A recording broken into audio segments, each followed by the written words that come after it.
Bien-aimés frères et sœurs, vous connaîtrez la vérité et la vérité vous affranchira. Ça, c'est pas moi qui le dis, c'est la Bible qui le dit.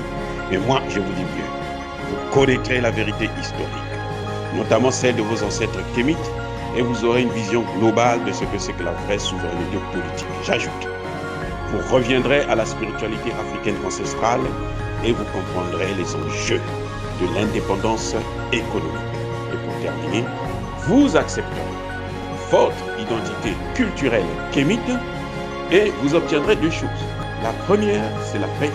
La seconde, c'est le développement, à une condition. L'unité de toute l'Afrique noire, l'unité de tous les Noirs du monde entier. Otep à tous, bienvenue sur la chaîne des panafricanistes par essence, par conviction et par excellence.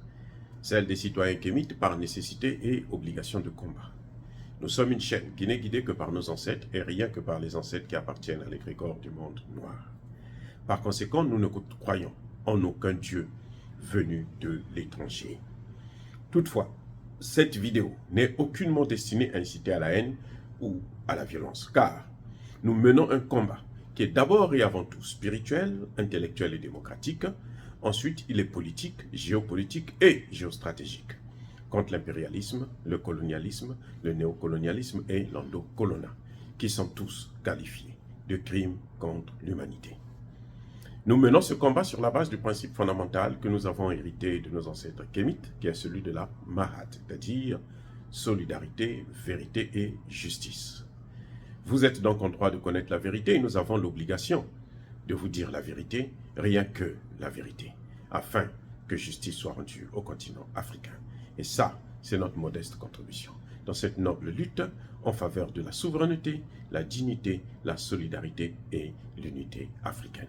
C'est exactement ça que nous appelons le panafricanisme.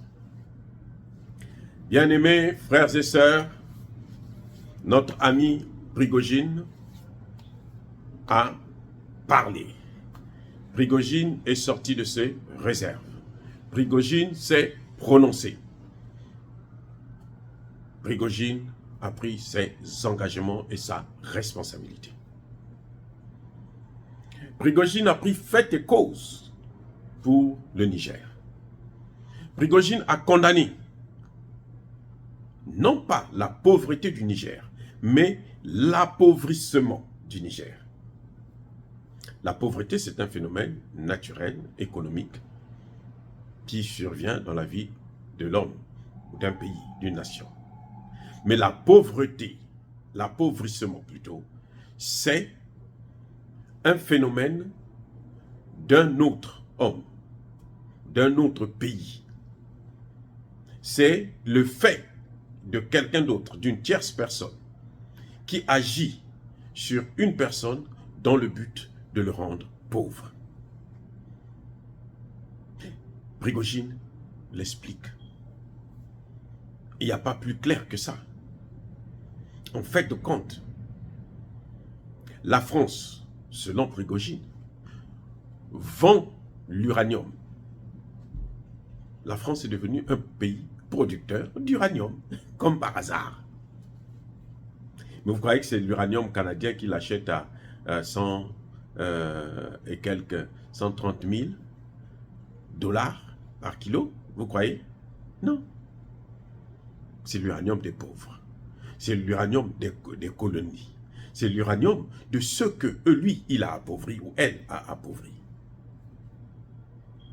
Prigojine explique que la France exporte l'uranium, qu'elle vend à 218 000 dollars américains, alors qu'elle achète au Niger à peine à 11 000. C'est pas moi qui le dis. Cette fois-ci, c'est Prigojine qui vous a donné. Mais il connaît, c'est un homme d'affaires. Il est dans le business. Parce qu'il ne faut pas écouter ce que dit la Banque mondiale, le FMI ou les institutions occidentales, qui ont toujours tendance à réduire les prix, à essayer d'arranger pour que ça puisse paraître beau. Qui font de la souris un chat et vice-versa. Non. 218 000 dollars le kilo d'uranium vendu par la France Alors qu'elle achète ce même kilo d'uranium à 11 000 auprès du Niger. Donc faites la différence. 11 000 à 18 000. La France fait un bénéfice de près de 207 000 $ pour chaque kilo d'uranium. Maintenant, si on enlève les frais de transport et tout, donc ça peut coûter entre 200 000 $. Prigojine dit, mais vous croyez que c'est tout à fait, c'est normal ça? Il n'y a pas que la France qui fait ça. Il y a aussi les États-Unis qui font la même chose. C'est le même traitement. Tous ceux qui se ressemblent, s'assemblent, bien entendu. Ils appartiennent à l'OTAN, donc ils sont pareils dans l'exploitation, l'impérialisme. Prigojine, mais l'uranium, là, la France verse combien au Niger? À peine 2%. Oui. Le Niger reçoit 2% de son uranium. 98%, ça part en France. Et en France, oui. 98%. Mais il y a un autre problème que je ne vous ai pas dit encore, que Prigojine, lui, n'a pas relevé. C'est que quand la France achète cet uranium, elle bénéficie des exonérations exorbitantes qui s'élèvent à plus de 30 ou 32 millions de $ par an. L'argent qui devrait revenir. Donc, elle ne paye pas les taxes, rien. C'est gratuit. Les 2% qu'elle donne au Niger, vous savez où est-ce que ça part? Ça va en France. Ou plutôt, ça reste en France. Pourquoi? Pour garantir le franc CFA. Eh oui. Pour garantir le franc CFA. Et ce qui revient à dire que la France prend l'uranium du Niger gratuitement. Gratuitement, sans contrepartie. Parce que les 2% qu'elle devait donner là, comme elle garde ça pour garantir le franc CFA, dans le compte d'opération du Niger, elle envoie ça. Elle met cet argent en bourse, ça lui rapporte des bénéfices. Et qu'est-ce qu'elle fait par la suite? Quand le Niger vient quémander, mendier de l'argent des prêts, c'est les bénéfices. Écoutez, c'est même pas l'argent de machin, de son compte d'opération. Ce sont les bénéfices que la France reçoit. Qu'elle prête, écoutez, qu'elle prête au Niger. Et le Niger doit rembourser ça avec des intérêts. Donc le Niger se fait spolier. C'est une prédation, une escroquerie à un niveau tellement exécrable que même en parler, ça vous donne la chair de poule. Voilà ce que Bazoum encourage. Voilà ce que Bazoum souhaite. Voilà ce que Bazoum veut. Voilà ce que Bazoum a fait pendant ces 2 années de pouvoir. Et voilà ce que Issoufou a fait pendant les 10 années de pouvoir. Maintenant, le peu qu'on leur donne, c'est ça aussi qu'ils prennent, qu'ils mettent dans leur poche. Et quand la France vous prête de l'argent, elle vous a dit comment vous allez utiliser cet argent.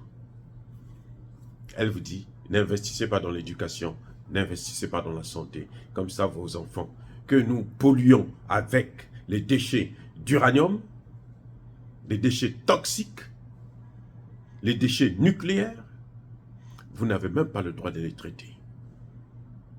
Non seulement vous n'avez pas le droit de commander des machines, la technologie nucléaire civile pour avoir la possibilité de traiter les cas de cancer les plus compliqués, mais vous n'avez même pas le droit de s'occuper d'eux, de leur donner une sécurité sociale, de leur donner des soins de santé gratuits. Voilà ce que subit le Niger. Et ce n'est pas seulement le Niger, ça ce sont tous les pays francophones. Je dis bien tous les pays francophones, y compris le Congo-Brazzaville. Mon pays, moi, le Congo-Brazzaville. Parce que quand Lissouba arrive au pouvoir, le pétrole du Congo est bradé. Et oui, le Congo recevait à l'époque 16%, 17% de son pétrole. Et quand Pascal Lissouba arrive, il dit, il renégocie les contrats, il amène ça à 36, c'est là que Jacques Chirac a piqué une crise.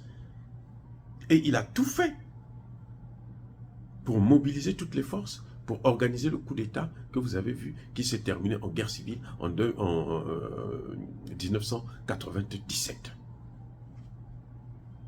C'est le cas du Congo, c'est du Sénégal, c'est le cas de la Côte d'Ivoire, c'est le cas de tous nos pays. C'est pour ça que la France se plaît à mettre en place des dirigeants qui lui conviennent.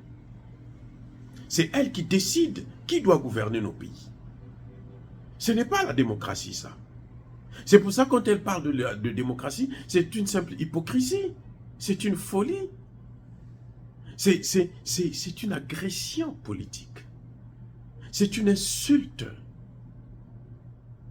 à la nation, à la jeunesse africaine. De venir leur dire que Bazoum est élu démocratiquement, nous voulons le ramener au pouvoir. On a vu comment l'intervention de la France et de l'OTAN s'est achevée en Libye. Ils voulaient bien sûr amener la démocratie en Libye. C'est pas ça qu'ils vous avaient dit? Il a dit qu'il devait amener la démocratie en Libye. Regardez la démocratie en question. La forme de démocratie de la France, des États-Unis, de l'Angleterre, de l'Allemagne, de l'Italie, de la Pologne et de tous ces pays voyous, ces bandits internationaux. C'est ça la démocratie en Libye. Ce que vous voyez en Libye là, ça c'est la finalité de la démocratie de la France et des États-Unis. Ce que vous voyez en Libye là, et ce que vous voyez dans le Sahel là, c'est ça la démocratie à la française en Afrique. Parce que c'est bien ce qui s'est passé en Libye qui a donné le résultat que nous voyons là. La crise du Sahel. Dans le Sahel, ce sont les conséquences. Et le président Tebboune d'Algérie a su nous rappeler. Voilà un homme. La démocratie à l'occidental, c'est la guerre que vous avez vue en Syrie. C'est ça la démocratie. La démocratie française, américaine, c'est ce que vous voyez en Afghanistan. L'Afghanistan, ça c'est la démocratie. Ils ont instauré la démocratie en Afghanistan. Voilà. La démocratie occidentale, c'est ce que vous voyez en Irak. Ils ont apporté la démocratie en Irak. Et ils veulent apporter cette même démocratie au Niger. La démocratie impérialiste, la démocratie de déstabilisation, la démocratie qui leur donne le droit de vie et de mort des populations africaines, qui leur donne le droit d'appauvrir et de piller les biens des Africains. C'est ça la démocratie à l'occidental. Et c'est cette démocratie qui fait d'eux, qui leur donne le droit de gérer une institution internationale à laquelle leurs pays ne font même pas partie. La CEDEAO, l'Union africaine. Quand l'Union africaine parle, quand la CEDEAO parle, vous sentez la voix d'Emmanuel Macron apparaître, la voix de Joe Biden apparaître. Vous n'avez pas des Africains qui parlent. Vous avez Emmanuel Macron qui parle en eux. Et c'est ça qui est dommage. Bref, pour revenir à Prigojine, Prigojine a démontré que le Niger n'est pas un pays pauvre. Mais c'est ceux-là même qui exigent, qui demandent, qui veulent qu'il puisse avoir une intervention militaire au Niger, sachant que cette intervention militaire va déstabiliser à la fois l'Afrique centrale, l'Afrique de l'Ouest et l'Afrique du Nord. Parce que comme par hasard, pour ceux qui ne connaissent pas la géographie, regardez vos cartes, vous allez constater que le Niger est un pays stratégique qui se trouve au cœur, au milieu de 3 régions, 3 sous-régions plutôt. La sous-région Afrique centrale avec le Tchad, la sous-région Afrique du Nord avec l'Algérie et la sous-région Afrique de l'Ouest avec les autres pays qui l'entourent. Ce serait une catastrophe. Tinubu prendrait la responsabilité humaine, la responsabilité historique que nos ancêtres ne pardonneront jamais s'ils laissent faire une telle imbécilité.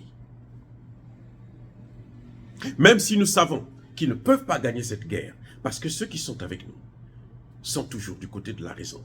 Nos ancêtres, les esprits invisibles sont toujours du côté de la raison. Je répète, les esprits invisibles sont toujours du côté de la raison. Bref, pour terminer, Prigojine dit, Prigojine précise, il est prêt et disponible à intervenir du côté du Niger. Voilà la bonne nouvelle. Et je vous informe que du côté du Mali, des préparatifs de ces forces de Wagner, ce qu'eux ils appellent Wagner, sont déjà mobilisés pour intervenir le moment venu. Et il n'y a pas que le côté du Mali. Si le président Tebboune donne son point de vue, puis le président Tebboune tape du poing sur la table pour dire que moi j'interviendrai, parce que ce qui s'est passé en Libye, ça ne se passera pas au Niger. Il n'y aura pas une Libye 1, une Libye 2, il n'y aura pas une Libye bis. Ça s'arrête maintenant.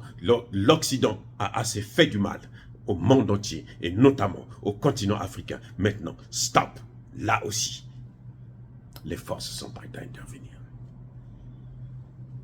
Et ce n'est pas le Sénégal, ce n'est pas l'armée sénégalaise, cette armée minable, qui n'est pas capable de ramener l'ordre dans le pays. Ce n'est pas l'armée ivoirienne, une armée de moribonds, incapables de prendre leurs responsabilités, alors qu'ils savent maintenant qu'aujourd'hui, les populations n'aspirent qu'à obtenir leur souveraineté, se débarrasser des puissances occidentales. Et eux, ils en ont les moyens. Et c'est sur eux que nous comptons pour que les choses puissent changer. Oh, dire cela, c'est inciter à la haine ou à la violence. Non. La CEDEAO va affronter non seulement l'Algérie, le Mali, le Burkina Faso, la Guinée-Conakry, la Mauritanie, le Niger, mais aussi Prigojine, les fameuses forces de Wagner, et la Russie sera à leur côté. Oh, bien-aimés frères et sœurs, encore une fois, soyez bénis, abondamment bénis par le Dieu des Kémites et par nos ancêtres angélisés, mais que tous ceux qui persécutent le continent africain, tous ceux qui le déstabilisent, tous ceux qui tuent nos enfants, nos femmes et nos petits-enfants, nos mamans, nos pères, qu'ils soient maudits, punis, foudroyés, neutralisés, écrasés, effacés par ce Dieu des Kémites et par nos ancêtres angélisés. Vive l'Afrique éternelle, j'ai dit et j'assume.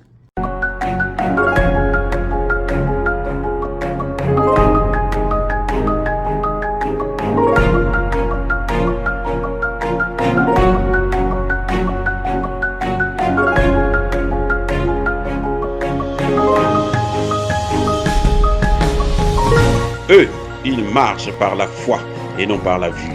Mais moi, je vous conseille vivement de marcher par la connaissance scientifique et historique, notamment celle de nos ancêtres kémites, par les 5 sens et par l'intelligence.